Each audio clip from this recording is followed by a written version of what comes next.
अजितदादांच्या मृत्यूनंतर राष्ट्रवादीच्या नेतृत्वात निर्माण झालेली पोकळी भरून काढण्यासाठी दादांच्या पत्नी सुनेत्रा पवार यांचं नेतृत्व पुढे आणण्यासाठी, नुसतं पुढे नाही तर जनतेच्या मनावर ठसवण्यासाठी पडद्यामागे जोरदार हालचाली सुरू झाल्यात.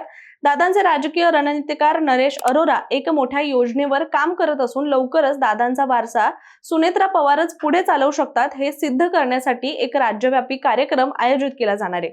त्यामुळे हा कार्यक्रम कसा आहे, यातून कोणता संदेश दिला जाणार, या सर्व मुद्द्यांवर आज आपण व्हिडिओच्या माध्यमातून बोलूया. नमस्कार, मी रामेश्वरी आणि तुम्ही पाहताय कट टू कट. 28 जानेवारीला अजित पवार यांचा भीषण विमान अपघातामध्ये दुर्दैवी मृत्यू झाला आणि त्यानंतर अवघ्या 4 दिवसात सुनेत्रा पवार यांनी उपमुख्यमंत्री पदाची शपथ घेतली.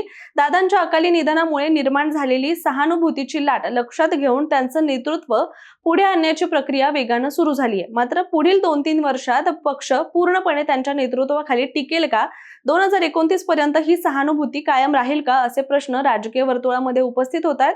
कारण राज्यात भाजपचा वाढता प्रभाव, मित्र पक्षांच्या मतदारसंघात शिरकाव करण्याची त्यांची रणनीती आणि पारंपरिक विरोधकांचा दबाव, या सगळ्याला तोंड देण्यासाठी सुनेत्रा पवार किती सक्षम ठरतील याबाबत सध्या तरी साशंकता आहे. खासदार हिरामण खोसकर यांनी सुद्धा दोन्ही राष्ट्रवादीच्या विलिनीकरणाची गरज व्यक्त केली आहे आणि त्यांच्या मते अजित पवारांना जर खरी श्रद्धांजली द्यायची असेल तर दोन्ही गटांनी एकत्र यायला हवं. 12 फेब्रुवारीला विलिनीकरण होईल अशी चर्चा होती असं सुद्धा त्यांनी सांगितलेलं आहे.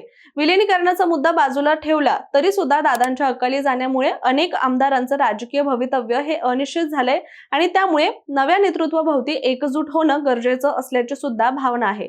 कारण सहानुभूतीची लाट ओसरल्यानंतर 2029 मध्ये पक्षाला मोठं आव्हान उभं राहू शकतं आणि याच पार्श्वभूमीवर दादांची सावली हा कार्यक्रम राबवून सुनेत्रा पवार दादांचा वारसा पुढे नेऊ शकतात हे मतदारांपर्यंत पोहोचवण्याचा प्रयत्न सुरू आहे. दरम्यान निवडणूक रणनीतिकार नरेश अरोरा यांना नारळ दिल्याच्या बातम्या समोर आल्या होत्या, पण त्या सगळ्या फोल ठरल्या. कारण लोकसभेला सपाटून मार खाणाऱ्या दादांच्या राष्ट्रवादीला नरेश अरोरा यांनी आपल्या डिझाईन बॉक्स मधून गुलाबी रंग काढत असं काही रंगवलं की विधानसभा निवडणुकीच्या निकालानंतर विजयाच्या गुलालामध्ये दादा आणि राष्ट्रवादी न्हावून निघाली.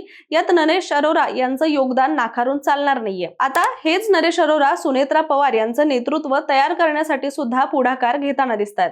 अलीकडेच पुणे सर्किट हाऊस मध्ये त्यांनी सुनेत्रा पवार, पार्थ पवार आणि जय पवार यांची भेट घेतली आहे आणि या बैठकीत सुनेत्रा पवार यांच्या नेतृत्वाखाली पक्ष कसा मजबूत करायचा याचा आराखडा सुद्धा सादर करण्यात आलाय. त्यामुळे तो आराखडा नेमका कसा आहे यावर एक नजर टाकूया. राज्यात प्रशासनावर मजबूत पकड आणि कामाचा माणूस अशी ओळख असलेले अजित पवार यांची प्रतिमा सर्वदूर पसरलेली होती. राज्याच्या प्रत्येक भागामध्ये त्यांचा थेट संपर्क आणि प्रभाव सुद्धा होता. आता हीच परंपरा पुढे नेण्यासाठी सुनेत्रा पवार यांना पुढे आणण्याची रणनीती आखली जाते आणि दादांच्या सावलीत त्यांचं नेतृत्व तयार झालं आहे हे दाखवण्यासाठी राज्यभरामध्ये त्यांचे दौरे हे आयोजित करण्याची तयारी सुरू आहे. विशेषतः महिला मतदारांवर लक्ष केंद्रित केले जाणारे 2029च्या निवडणुका लक्षात घेऊन महिलांना दिलेले 30% आरक्षण आणि लाडकी बहीण योजनेचा प्रभाव कायम ठेवण्यासाठी मोठ्या प्रमाणावर महिला मेळावे घेण्याचं नियोजन आहे आणि याचाच भाग म्हणून शनिवारी बारामतीतील सहयोग निवासस्थानी सुनेत्रा पवार यांनी पहिला जनता दरबार हा भरवला होता.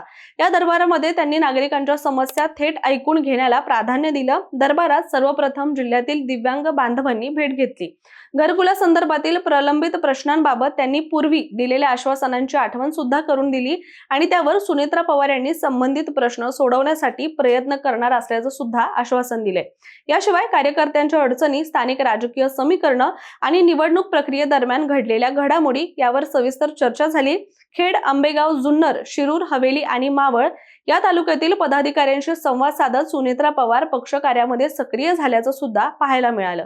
दरम्यान दादांनी सुरू केलेला जनसंवाद उपक्रम पुन्हा सुरू करण्याचा निर्णय सुद्धा यावेळी घेण्यात आला. 13 सप्टेंबर रोजी हडपसर विधानसभा मतदारसंघातून या कार्यक्रमाची सुरुवात झाली होती आणि आता हा वारसा पुढे नेत सुनेत्रा पवार या नव्या जनसंवाद दौऱ्याची सुरुवात करणार असून त्या दादांची सावली या नावाने पुढे चालवला जाणार असल्याची शक्यता व्यक्त केली जाते. त्यावेळी सुनेत्रा पवार असं म्हणाल्या की अजित पवार हे कायम कार्यकर्त्यांच्या पाठीशी उभे राहत होते आणि आता तुमच्या पाठीशी कुणी नाही असं समजू नका, असा विश्वास सुद्धा यावेळी त्यांनी व्यक्त केलाय. दरम्यान जिल्हा परिषद निवडणुकीमध्ये राष्ट्रवादी काँग्रेसने 73 पैकी 51 गटांमध्ये विजय मिळवला असून 13 पैकी 8 पंचायत समित्यांवर स्पष्ट बहुमत मिळवलंय. त्यामुळे अध्यक्ष आणि सभापती निवड महत्त्वाची मानली जाते। त्यामुळे सुनेत्रा पवार यांची लिटमस टेस्ट होणार असल्याचं सुद्धा बोललं जातंय आणि नरेश अरोरा यांच्या बैठकीनंतर सुनेत्रा पवार सक्रिय झाल्या असतील तर नरेश अरोरा यांच्या डिझाइन बॉक्स कंपनी सोबतचा करार रद्द करण्याची अजित पवार चर्चा करत होते असा आरोप रोहित पवार यांनी केला होता। त्या आरोपाचं काय असा प्रश्न सुद्धा निर्माण झालाय। पण एकूणच सर्व घडामोडी पाहता अरोरा यांचं स्थान कायम आहे आणि हे स्पष्ट झालंय आणि या सर्व गोष्टींमुळे विलीनीकरण लांबण्याची शक्यता आहे। कारण छगन भुजबळ यांनी मला समजत नाही रोज फक्त दोन्ही राष्ट्रवादीच्या विलीनीकरणाची चर्चा का चालू आहे। विलीनीकरण करायचं असेल तर ते आजही करता येईल आणि 2 महिन्यांनी सुद्धा करता येईल, त्यासाठी एवढी घाई करण्याचं कारण काय असा सवाल त्यांनी उपस्थित केलाय। त्याचबरोबर शरद पवार गटाचे प्रदेशाध्यक्ष शशिकांत शिंदे हे म्हणालेत की सुनेत्रा पवार या राष्ट्रीय अध्यक्षपदी 100% निवडल्या जाणार आहेत, त्यांना काम करू द्या, परिस्थिती समजून घेऊ द्या, त्यानंतर पुढील निर्णय घेतले जातील।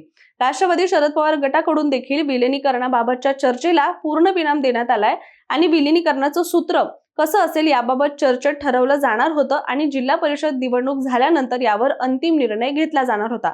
मात्र दुर्दैवाने आता चर्चा करणारा मुख्य नेताच राहिलेला नाहीये, त्यामुळे आता हा विषय आमच्याकडून कायमचा बंद करण्यात आलाय असं देखील शशिकांत शिंदे यांनी स्पष्ट केलंय। त्याशिवाय जयंत पाटील यांनी देखील विलीनीकरणाबाबत काही भाष्य करावं असं मला वाटत नाही। ज्यांच्याशी आमची चर्चा झाल्याने कुणी काय बोललं त्यावर काय उत्तर देणार। सुनेत्रा वहिनींना आम्ही 4 ते 5 जण जाऊन भेटलो, तुम्ही काही अडचण असेल तर आम्हाला सांगा। सुनेत्रा पवार असोत किंवा पार्थ पवार यांच्यासाठी अडथळे आणि प्रश्न निर्माण करण्याची इच्छा नाही असं सांगत सुनेत्रा पवार यांचं नेतृत्व तयार होणं गरजेचं असल्याचं सुद्धा त्यांनी सूचित केलंय।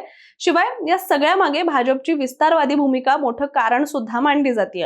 अजित पवार हयात असताना ज्या मतदारसंघामध्ये त्यांच्या गटाचे आमदार आहेत तिथे 2024च्या निवडणुकीमध्ये दुसऱ्या क्रमांकावर राहिलेल्या नेत्यांना भाजपने आपल्या पक्षामध्ये घेतलं आणि नेत्यांचा समावेश करून भाजपने आपली रणनीती ही कायम ठेवली आहे। त्यामुळे अजित पवार भाजप विरोधात आक्रमक झाले होते आणि आता परिस्थिती अशी आहे की सुनेत्रा पवार यांनी राज्यभर दौरे करून आमदार, पदाधिकारी आणि कार्यकर्त्यांना विश्वासात घेतलं नाही तर भाजप त्यांना आपल्याकडे वळवण्याचा प्रयत्न करू शकतो। मुंबई महापालिका निवडणुकीमध्ये नवाब मलिक यांच्या मुद्द्यावरून भाजपने अजित पवारांसोबत युती केली नव्हती, तसंच 2029 मध्ये भाजप स्वबळावर लढण्याची शक्यताही व्यक्त केली जाते।